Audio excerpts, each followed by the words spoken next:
Hello বন্ধুরা, good morning. আমি মিতা নতুন একটা ব্লগে তোমাদের সবাইকে স্বাগত জানাই। আজ হচ্ছে সোমবার আর এখন বাজে সকাল 7টা মতন। আজকের ব্লগটা আমি এখন থেকে শুরু করছি তোমাদের সবাইকে সাথে নিয়ে। আশা করছি ব্লগটা তোমাদের খুব ভালো লাগবে। কয়েকদিন ও বাড়িতে বেরিয়ে এসে না কাজগুলো কেমন এলোমেলো হয়ে গেছে। মানে সেই যে একটা রুটিনের মধ্যে ছিলাম না, সেটা মনে হচ্ছে কি রুটিন থেকে বেরিয়ে চলে এসেছি। তবে আবার কয়েকদিন গেলে তারপরে আবার ঠিক হয়ে যাবে। আমরা তো মেয়েরা সমস্ত কিছুই করতে পারি, মানে আমরা হচ্ছে অভ্যাসের দাস। যেরকম করে আমাদের রাখা হবে আমরা কিন্তু সেরকম করেই থাকতে পারি। তো সেই জন্য ও বাড়িতে যে কদিন ছিলাম একটু আরামেই ছিলাম, তেমন একটা কাজ করতে হয়নি। কেন কি মা ছিল, মা আর আমি দুজনে মিলে করেছিলাম, তো সেই কারণেই অল্পই কাজ করতে হয়েছিল। আর আগে হলে তো মা আমাকে কিছুই করতে দিত না। তবে এখন তো মায়ের শরীরটা একটু খারাপ, যেহেতু বাবা অসুস্থ, তো মাও অনেকটা টেনশন করে। সেই জন্য মায়ের শরীরটা খারাপ, তার জন্য আমিও একটু মাকে হেল্প করেছিলাম ও বাড়িতে গিয়ে। তবে শ্বশুর বাড়িতে যতটা কাজ করতে হয় বাপের বাড়িতে গিয়ে কিন্তু প্রত্যেকটা মেয়েরই অতটা কাজ করতে হয় না। সকালে ঘুম থেকে উঠেই আগে বাসি ঘরটা ঝাড় দিয়েছি আর বাসি উঠোনটা ঝাড় দিয়েছি। তারপরে তো দেখলেই এঁটো বাসনগুলো ছিল, সেগুলোই কিন্তু মেজে নিয়ে এলাম। আমার না অনেক ইচ্ছা করে এঁটো বাসনগুলো রাতের বেলায় মেজে রাখার জন্য, কিন্তু ওই যে আমার কলটা যেহেতু বাইরে, আর রাতের বেলা না এই শীতের মধ্যে ইচ্ছাই করে না, আর কেমন একটা ভয়ও লাগে। সেই কারণের জন্যই না রাতের বেলা এঁটো বাসনগুলো আর মেজে রাখা হয় না।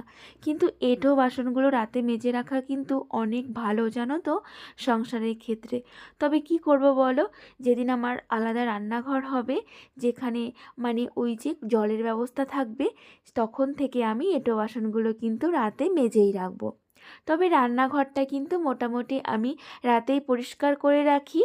আর এই যে সকালবেলা এখন আমি কিন্তু সমস্ত বাসি কাজকর্ম শেষ করে ফেলেছি, আর বাসি নাইটিটাও কিন্তু ছেড়ে চলে এসেছি। আর এখন রান্নাঘরটা না একটু পরিষ্কার করে নিচ্ছি।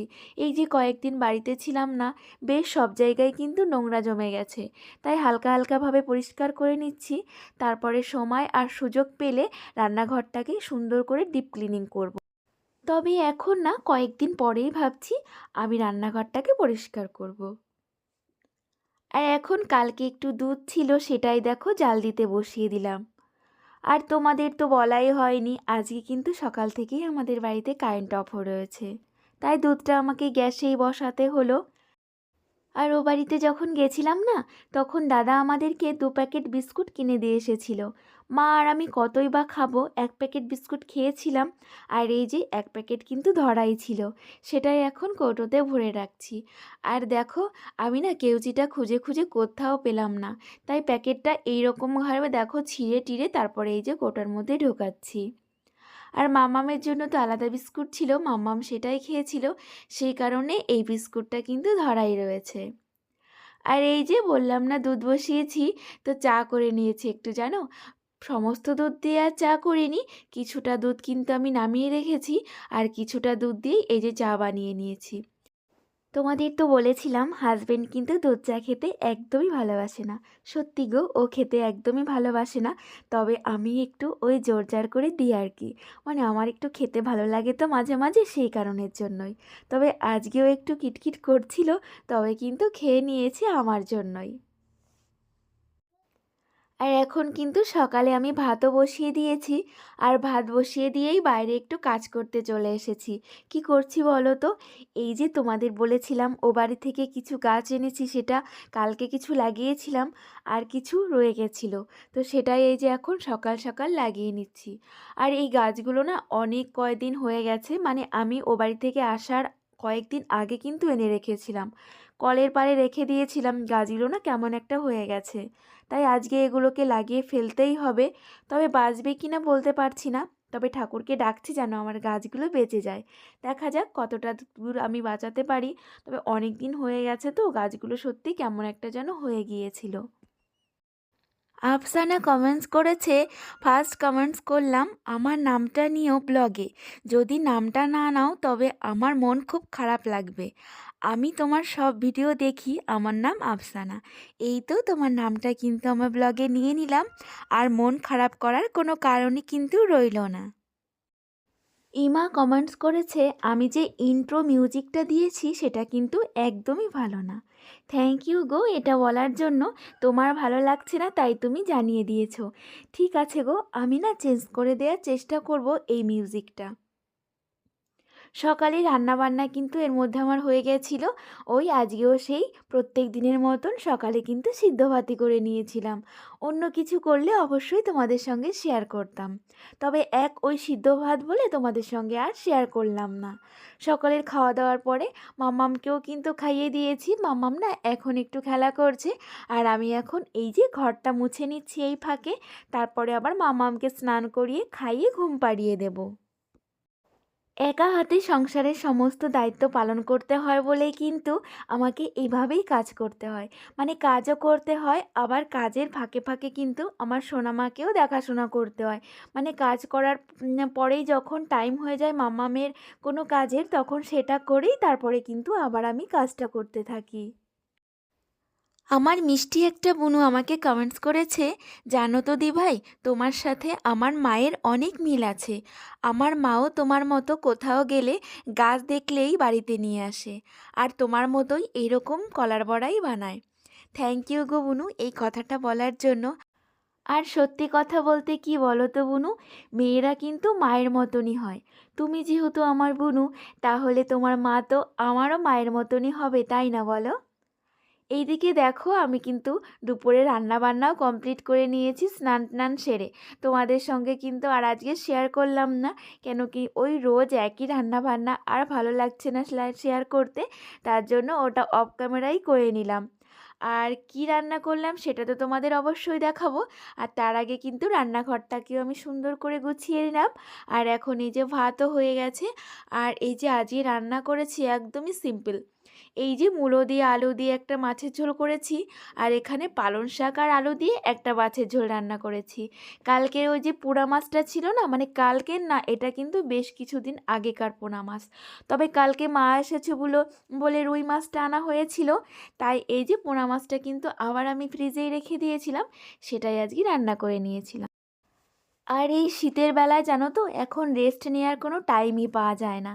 দুপুরে রান্নাবান্না শেষ করে খাওয়া দাওয়ার পরেই বিকালে একটু টুকিটাকি কাজ থাকে, সেগুলো করার সঙ্গে সঙ্গেই সন্ধ্যা লেগে যায়। তো এখন এই যে আমি কিন্তু সন্ধ্যাটাও দিয়ে নিচ্ছি, অলরেডি সন্ধ্যাও লেগে গিয়েছে, তাই এই যে সন্ধ্যাটা কিন্তু আমি এখন দিয়ে নিলাম। আর এই যে দিনের বেলায় এখন এতটাই বেলা ছোট হয়ে গেছে যে কাজ করে উঠতে পারি না, মানে সমস্ত কাজ কিন্তু শেষ করে উঠতে পারি না। সন্ধ্যা দিয়েই আবার চলে এসেছি রান্নাঘরে। রান্নাঘরে একটু কাজ কিন্তু রয়ে গেছিলো। এই দেখো, আমি যে সমস্ত বাসনপত্র মেজে রেখেছি সেগুলো কিন্তু আমার ধামার মধ্যেই রয়ে গেছে। সেগুলো যে ঝুড়ির মধ্যে তুলবো তার টাইমটা কিন্তু করে উঠতে পারিনি। তাই এখন এই যে সন্ধ্যার সময় সমস্ত কিছু আমি গুছিয়ে এই যে রেখে দিচ্ছি।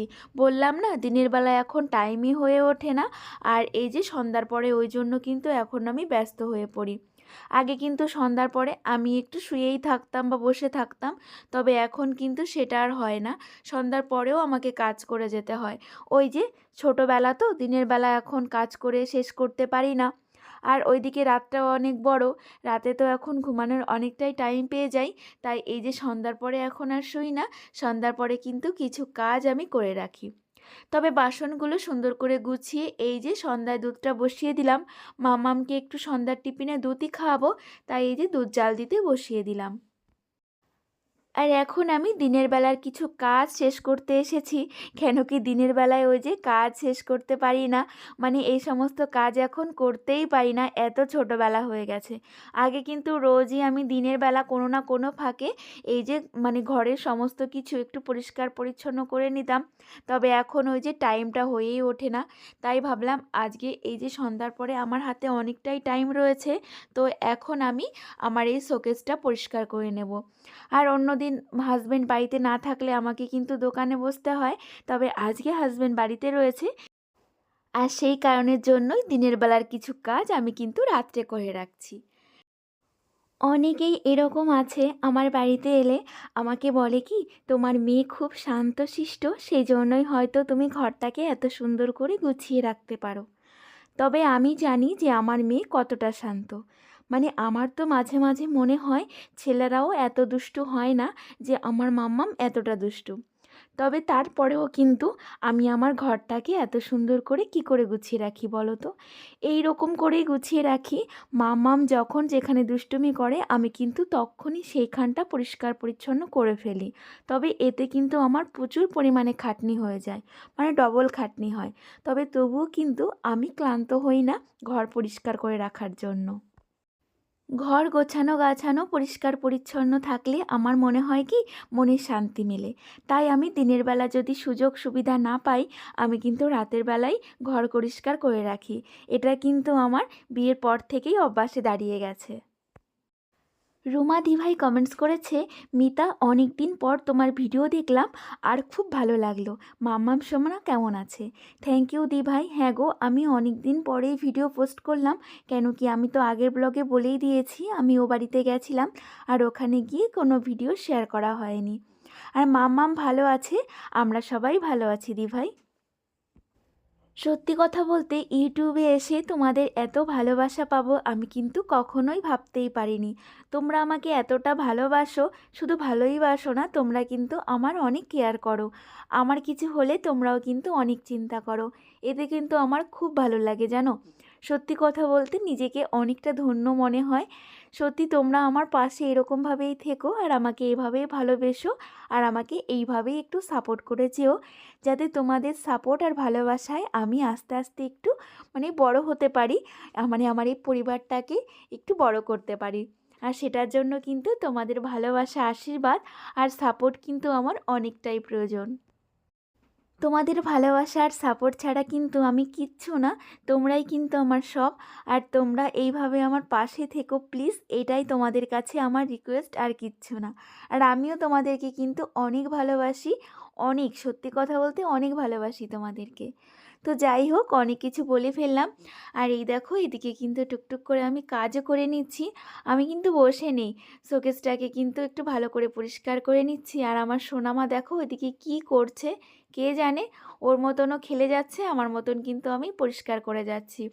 তবে কিছুটা টাইম কিন্তু ও ছিল না, তখন কিন্তু আমি বেশ শান্তিতেই কাজ করেছিলাম। ওর বাবার সঙ্গে একটু ঘুরতে গেছিলো। তবে যেই এই যে চলে এসেছে তারপর থেকে আবার শুরু হয়ে গেছে ও দুষ্টুমি।